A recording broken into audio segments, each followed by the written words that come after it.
kenalin, aku Adinda. Di sini aku lagi buat video untuk mata kuliah kewarganegaraan. Kamu lagi buat video apa sih ini? Oh, ini loh, kita lagi buat video Project Citizen untuk mata kuliah kewarganegaraan. Iya, emang judulnya apa? Sini, aku kasih tahu. Untuk Project Citizen kita kali ini judulnya adalah Dinamika Pencaksilat yang ada di Kota Mojokerto.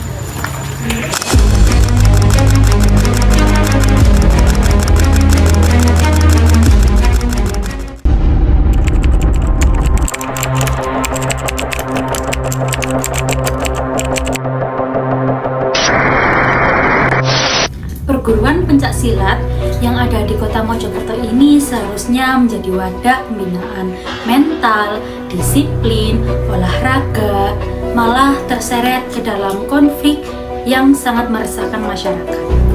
Konflik pencaksilat yang ada di Kota Mojokerto sendiri ini umumnya terpicu oleh fanatisme berlebihan dari anggotanya sendiri.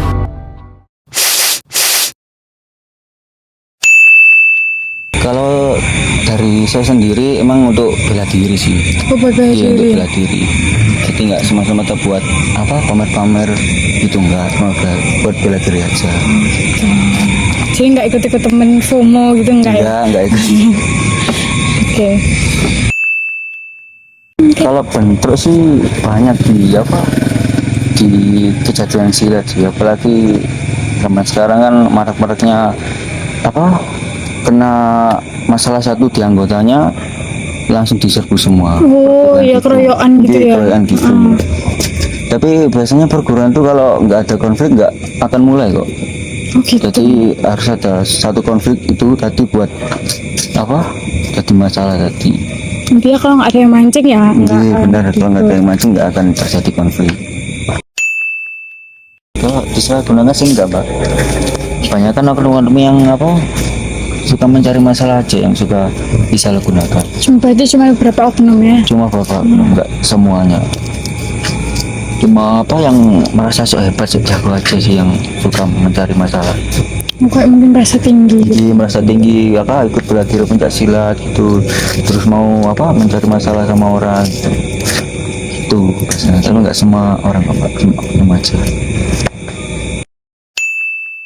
Ya kalau di perguruan saya sendiri sih setiap anggota kalau punya masalah ya dikoordinasi di perguruan tadi, terus dirundingkan sama orangnya.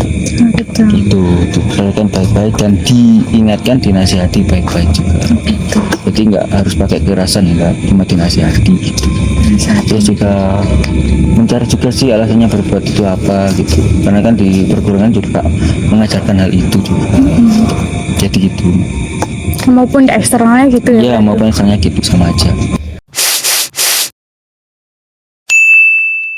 Kalau dari perguruan saya mas mengajarkan filosofi dasarnya itu yang pertama kungfu sama silat. Ini untuk basicnya. Terus yang kedua kerohanian. Yang ketiga adab dan kedisiplinan mas. Itu. Sebenarnya mas tidak ada organisasi yang mengajarkan kejelekan. Itu tergantung pribadi kita masing-masing. Kalau kita bisa menggunakan ilmunya dengan baik, pasti kita akan digunakan ke dalam hal negatif mas. Pembinaan di organisasi saya sendiri itu ayolah kita tanamkan yang utama itu dari diri kita masing-masing. Ayo tanamkan sifat-sifat negatif yang diajarkan oleh pelatih-pelatih kita dahulu. Hilangkanlah sifat-sifat yang tidak jelas, onar-onar seperti itu merugikan perguruan dan orang lain.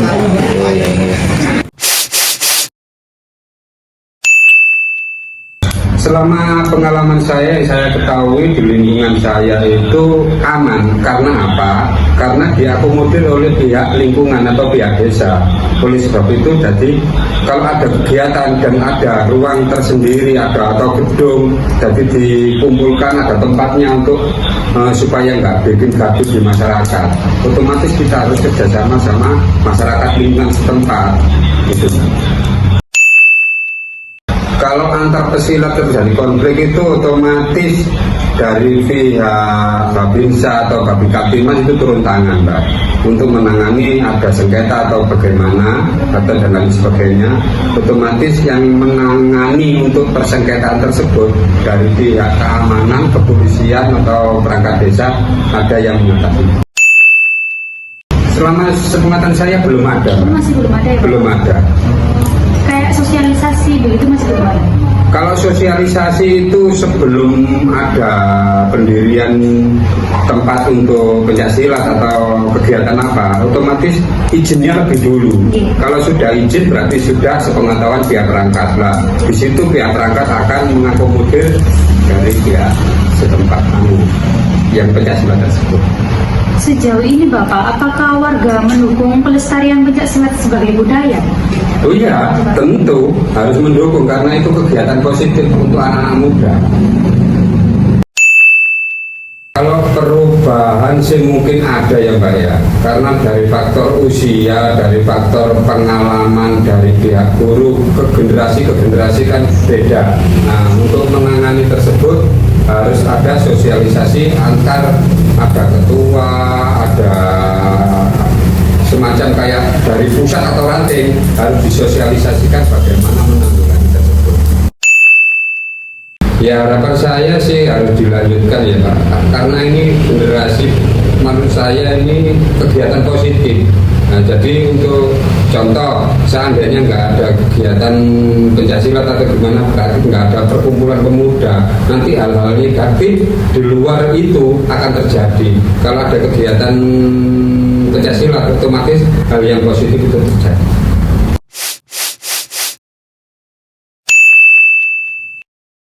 Mengenai adanya beberapa perguruan pencaksilat, saya rasa tidak cukup satu dari nama perguruan pencaksilat.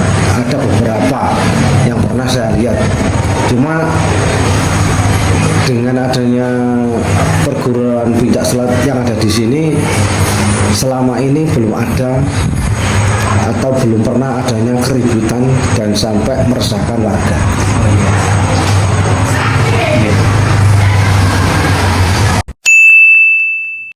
Alhamdulillah selama ini keributan dengan adanya perguruan pencaksilat di sini belum pernah ada.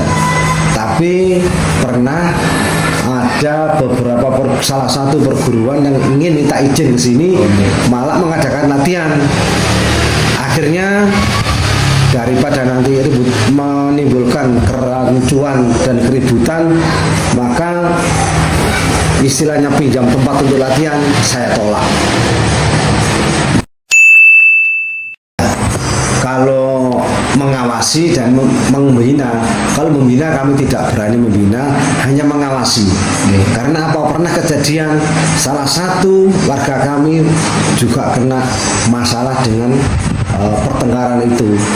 Akhirnya kami menghimbau dan menegur jangan terlalu over kalau ikut seperti itu. Kalau mau habis latihan lepas baju, lepas kaos, lepas atribut. Jadi kayak tidak diperkenankan menggunakan atribut pencaksilat. Tidak. Sini nggak boleh. Nggak boleh. Kalau habis latihan lepas atribut.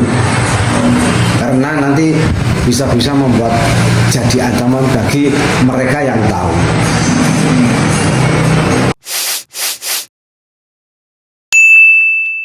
Ini untuk peran dari pemerintahan setempat umumnya, khususnya di Kecamatan Gedek, kita kan wilayah kecamatan.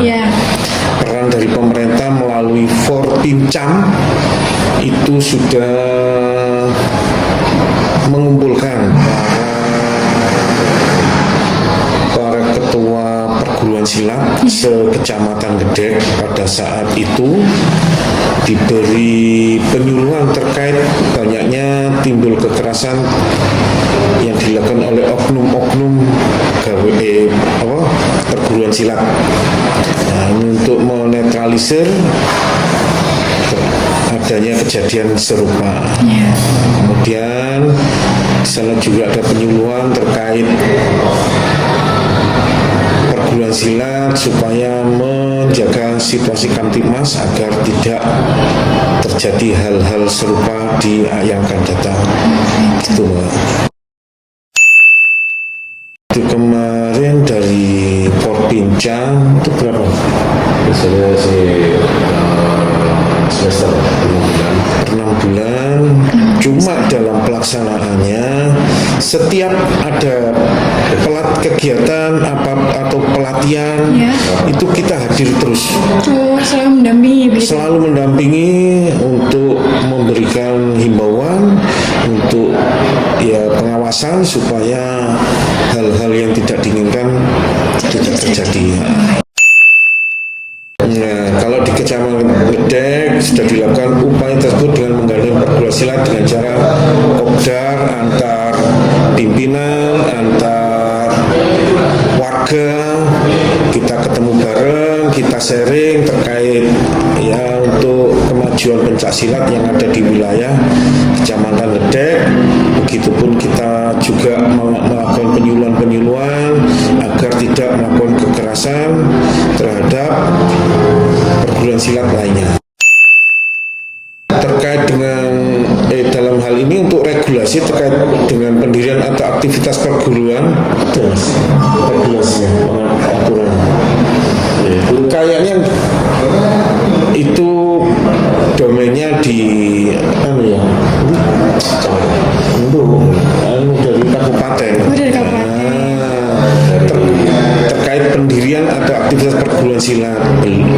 Namun tetap kita pantau terkait aktivitas maupun kegiatannya tetap dalam pantauan Polsek Gedek. Gitu. Meskipun dinaungi oleh kabupaten gitu.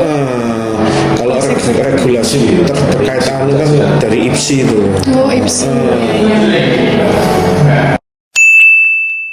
Sanksi administratif tetap kita lakukan penegakan hukum sesuai unsur pidana yang dia lakukan. Kalau 170 ya kita anukan pengeroyokan, kalau dia penganiayaan ya pasalnya 351. Ada satu kejadian waktu itu habis ada acara suatu perguruan, setelah bubaran ada warga dari perguruan tersebut diserang di jalan. Akhirnya kita lakukan upaya penyelidikan dan sudah tertangkap semua terkait pelaku kekerasan yang mengakibatkan salah satu perguruan tersebut. Ya harus ditindak sesuai dengan apa yang dia lakukan, apa yang dia perbuat harus dipertanggungjawabkan di hukum. Iya, supaya apa? Supaya menjadi efek jerah kepada yang lainnya, agar tidak seenaknya sendiri melakukan kekerasan terhadap orang lain maupun warga perguruan lainnya sehingga merugikan orang lain dalam hal ini. Itu harus kita tegakkan keadilan, kita proses secara hukum yang berlaku biar tidak ada menimbulkan permasalahan baru. Soalnya apa? Soalnya kalau itu tidak kita lakukan penindakan, pastinya dari perguruan silat yang jadi korban pasti akan itu tadi gerutak. Itu pasti hitamkan. Sekarang kalau hitamkan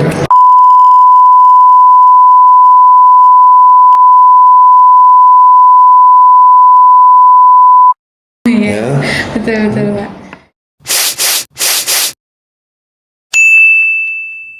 Sebetulnya kalau dibilang kita mendukung olahraga mana semuanya itu kita dukung. Ini kan olahraga, bukan gerombolan. Kalau sistemnya itu olahraga, cabang olahraga, entah itu pencak silat, entah itu karate, sama. Kalau dibilang arogan itu individu, jadi person to personnya ada. Bisa mengendalikan diri atau enggak?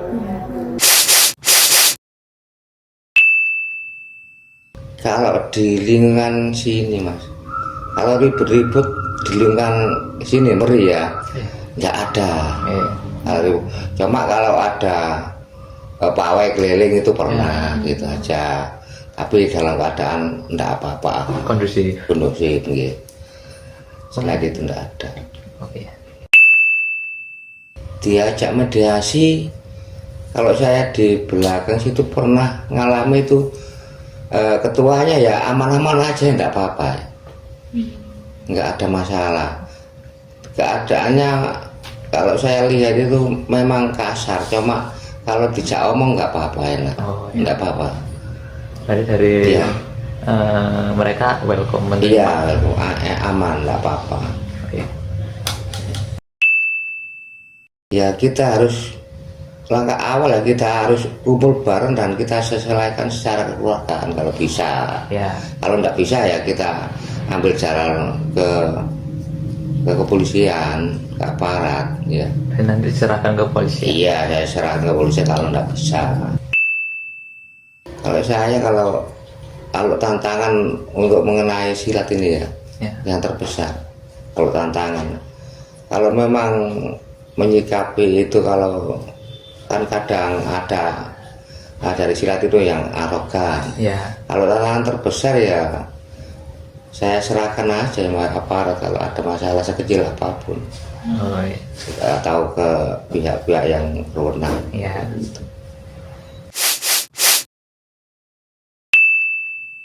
Oh, enggak ada. Belum ada. Sebenarnya berarti nanti bakalan dirembukan gitu. Iya, kan sudah teratur mas.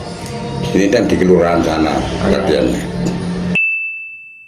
Kalau RW itu, kalau RT nggak mengatasi, baru RW turun. Oke. Jadi misal kalau nggak mengatasi saja. Ya, kalau baru RW turun gitu. Sementara ini belum ada. Mas. Ya sudah lama ya, cuma belum ada. Waktu ini besar ya, nggak bisa. Nggak bisa. Berarti itu langsung diserahkan ke pihak yang berwenang. Iya, berwenang langsung. Seberapa jauh dari sini, tembok-tembok ini tak berarti. Asal ku lihat semua hari ini, mendengar keluhmu malam nanti. Saat semua tak jelas arahnya, kita hanya punya bersama, lewati jurang terjalnya dunia. Ramai sepi ini milik bersama, ramai sepi ini milik bersama. Kita sama-sama takkan kemana, selama kau ada aku tak apa. Apapun yang terjadi tidak.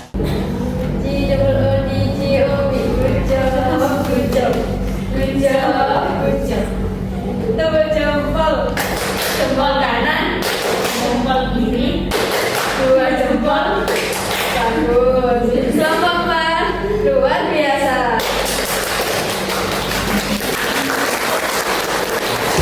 Takkan kemana, selama kau ada aku tak apa. Apapun yang terjadi tidak apa. Melihat tawa tangis dan nisa, mendengar kabar berbagai macamnya. Kali ini kita belajar